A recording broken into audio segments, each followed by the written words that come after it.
The Stratford checkpoint is here at the Methodist Church Centre, where some weary 100 years might find themselves envying William Shakespeare, who's lain in rest for about 400 years at Holy Trinity Church, just across the road.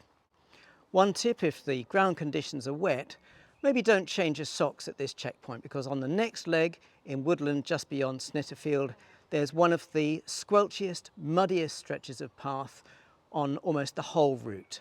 You might regret it. They're doing William Shakespeare's Cymbeline here at the local theatre in Stratford, quite a good theatre actually. It's a little bit like the EBB 100 route description.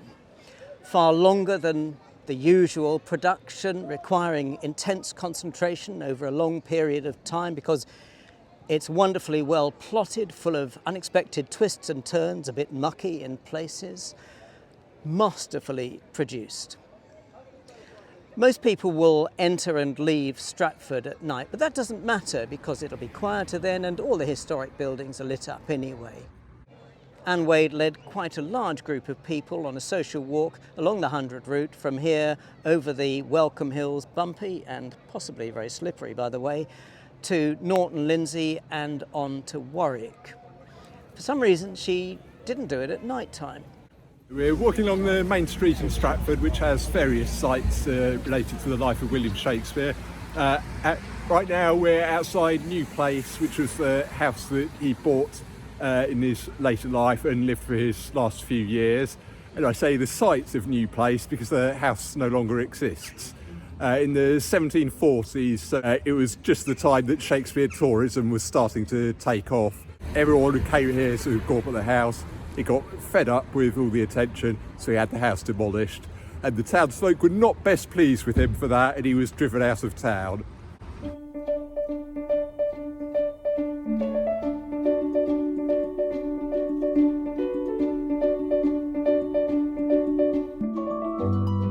What remains of the original Shakespeare Memorial Theatre, mostly destroyed by fire.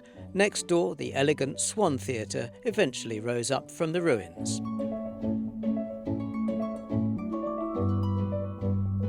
This is the junction of the Stratford Canal and the River Avon, and behind me here is the Stratford Canal Basin. And the Stratford Canal is very interesting because it's roughly a marathon distance from Kings Norton Junction in Birmingham to here, and it's all downhill. So if you want a marathon PB, Stratford Canal route is the one for you. Nice finishing point. It's beautiful. Yeah. Of course, when people come through here on the 100... It'll be night time. But lit up. But lit up, so it will be equally beautiful. This is the new Stratford Riverside route, and much, much nicer than the original trudge up Maidenhead Road. And it's so lovely being able to see the river and the beautiful houses on the other side. And eventually we will come to the Fisherman's Car Park where we can cross the main road and go up to the Welcome Hills.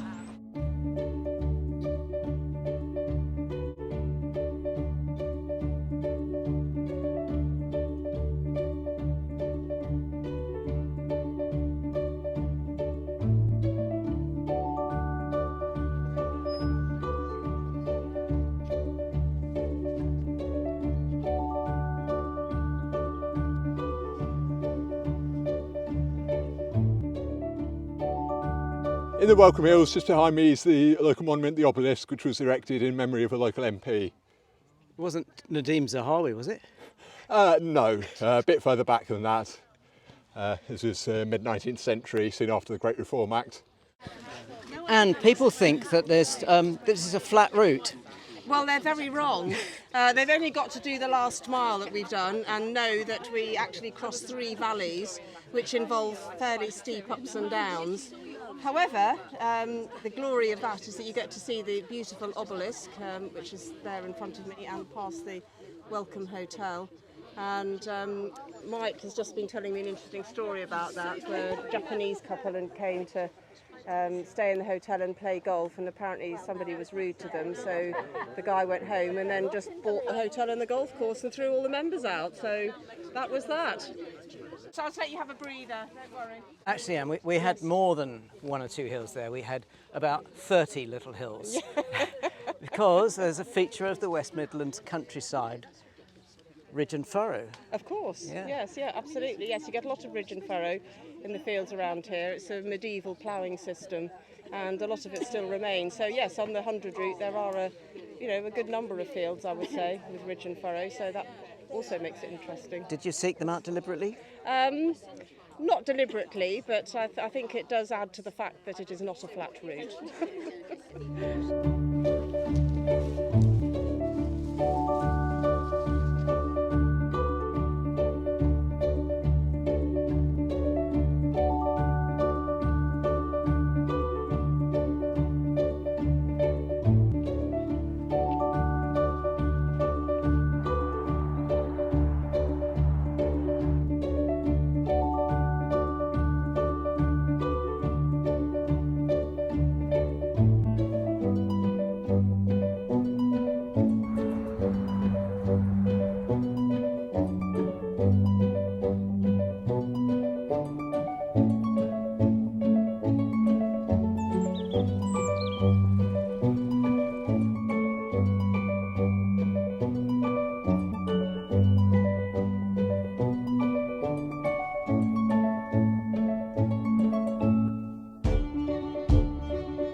Okay, so we've got the Westgate Tower, so we're actually going through both town gates. That's the West Gate, and then we're going to go through the East Gate shortly.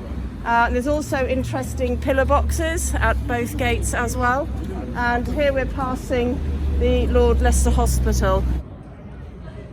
Along the edge here on the wall you've got the bare coats of arms all the way along the wall.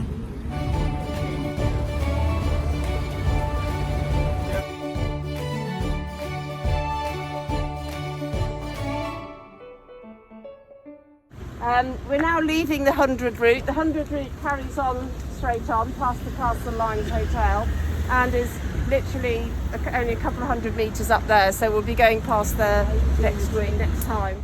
I wasn't able to join the social walks on the EBB 100 route between Warwick and the canal section leading into Birmingham, so for the next few miles you have only me for company. We leave historic Warwick, I like saying that, on urban paths that lead to open countryside. When you get there, look left towards the ruins at Guy's Cliff. Guy's Cliff because Guy of Warwick is reputed to have retired to a hermitage here, which led to the building of a chantry chapel, and there are still stores and stables carved into the sandstone cliffs. The house was started in the mid-18th century by a slave-owning Coventry MP and became quite grand, but by the middle of the 20th century it had fallen into disrepair. But what really did for it was the filming of a Sherlock Holmes movie. A fire scene got out of hand, and now it's on the English Heritage at Risk Register. No kidding. Just upriver there's the Saxon Mill pub, the mill once part of the Guy's Cliff estate. From there we head up past the police headquarters, across a golf course that could have been the inspiration for Teletubbyland, and then on to the breakfast stop at Kenilworth.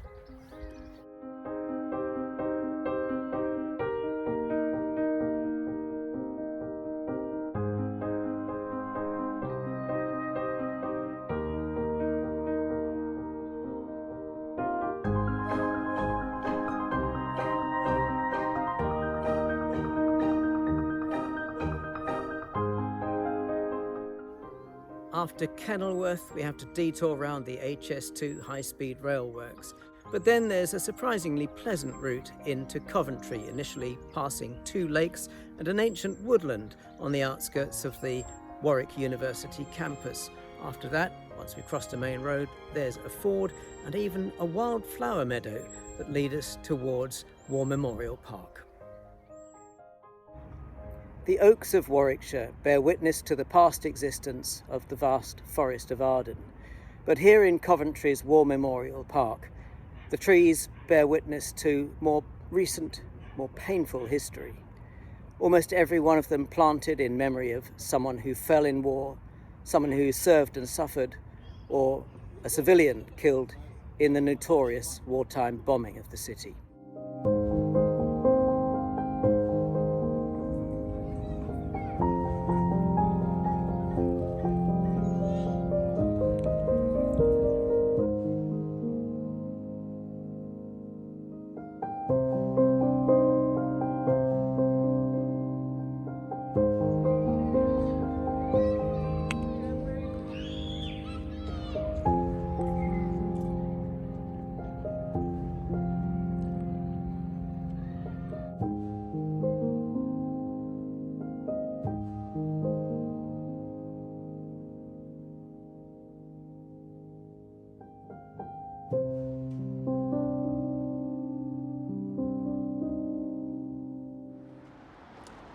It's the Saturday before the EBB 100 Marshals Walk, and I'm taking in the chance to do one last recce from Coventry to Birmingham. And as I emerge from the subway, I see a memorial to James Starley, founder of the Coventry Sewing Machine Company, but also inventor of differential gears for bicycles, which gave way to the founding of the motor industry in Coventry, a major centre for that.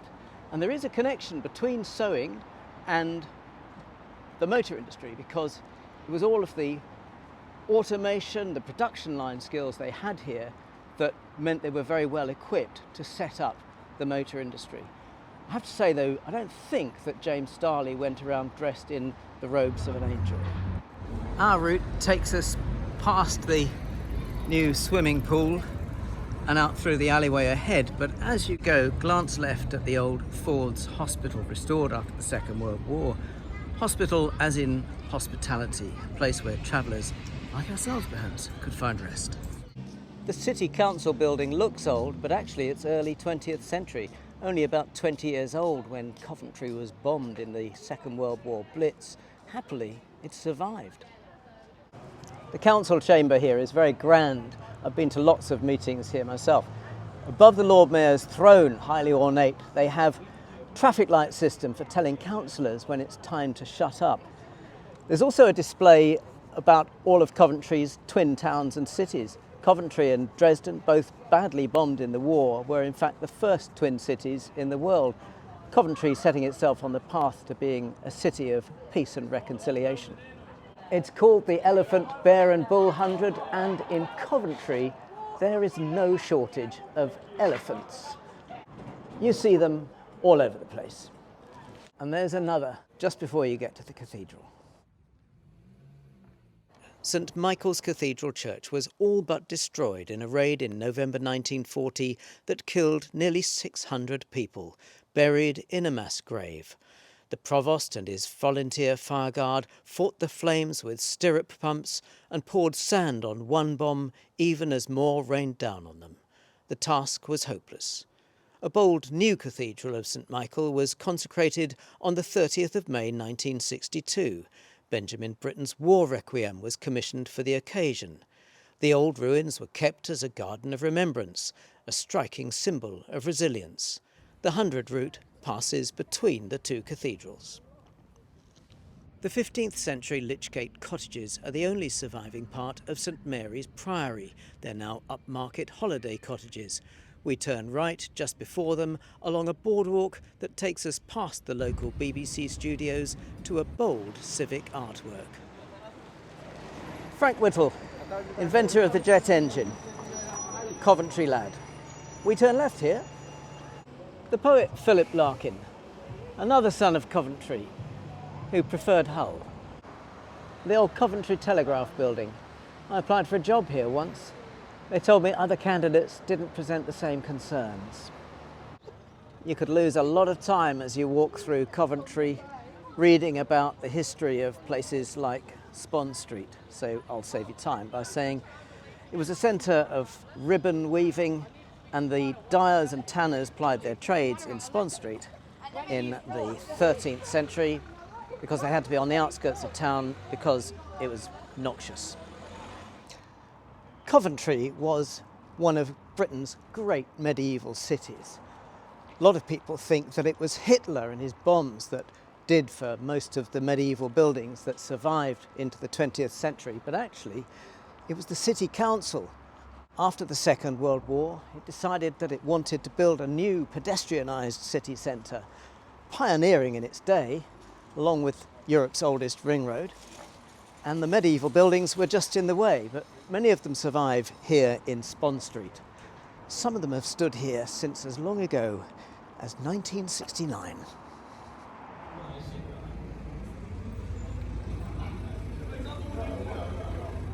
The ancient trades of the city are recalled in a set of murals that are beginning to look a bit ancient themselves, suspended from the ceiling of a subway that takes us under the ring road to emerge on Upper Spon Street, where a few further medieval buildings remind us that this was once an important entry into the city.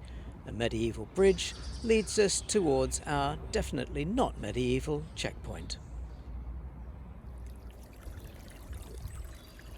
This is just outside Coventry city centre. I have to say, Anne Wade has done a very good job finding clever routes into and out of the cities. It's green coming into Coventry and pretty green coming out, with the added bonus of a fish and chip shop just after the checkpoint. City centre is only about a mile behind me. Very unusual flowers they have here. And from here on, I'm going to stop the commentary and let the pictures speak for themselves.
This could be called the parting of the ways. The original EBB 100 route went straight ahead at this point, but then the works to build HS2, Britain's high-speed railway, meant that the path was closed until 2025, and the 100 route was diverted north towards Hampton in Arden.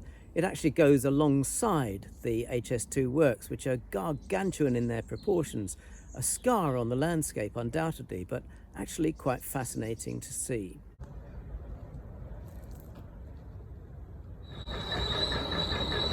This was the sight I encountered when I first walked this section of the EBB 100 route on a working day in July 2022. Heavy machinery, plenty of dust, and traffic lights on the public footpath. On a weekend in April 2023, it was somewhat quieter, but the fenced-in path was very muddy. After a fairly easy road crossing, the 100 route passes through Packhorse Bridge Nature Reserve on a causeway on the approach to Tanworth in Arden. The 15th century bridge is a scheduled ancient monument. It takes us across the River Blythe, which has been designated as a site of special scientific interest as, I quote, the finest example of a lowland river on clay. It's also quite pretty. The next few miles across fields won't be terribly exciting, except possibly for the seriously muddy path just before the checkpoint at Barston. From there, the route soon drops down to the Grand Union Canal, which Michael and I followed into Birmingham on that long circular walk back in July 2022, our companion Jerome having pressed on ahead to catch a train. The canal section will drag on a bit for many walkers, but there's a checkpoint halfway, the trees are beautiful, and art lovers might enjoy some of the graffiti.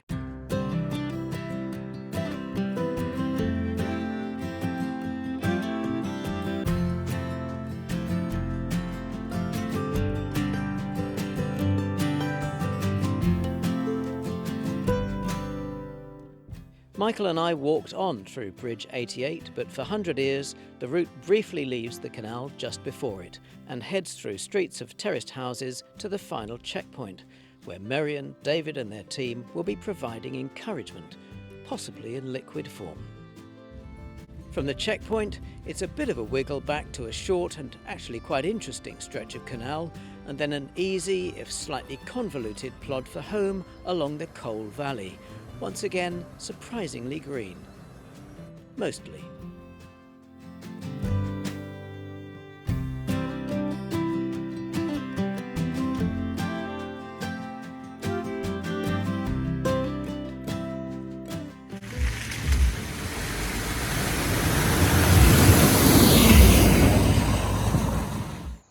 The chimney stack visible through the trees behind me is part of Sarehole Mill, childhood playground of JRR Tolkein, said to have inspired the landscapes he created in his books.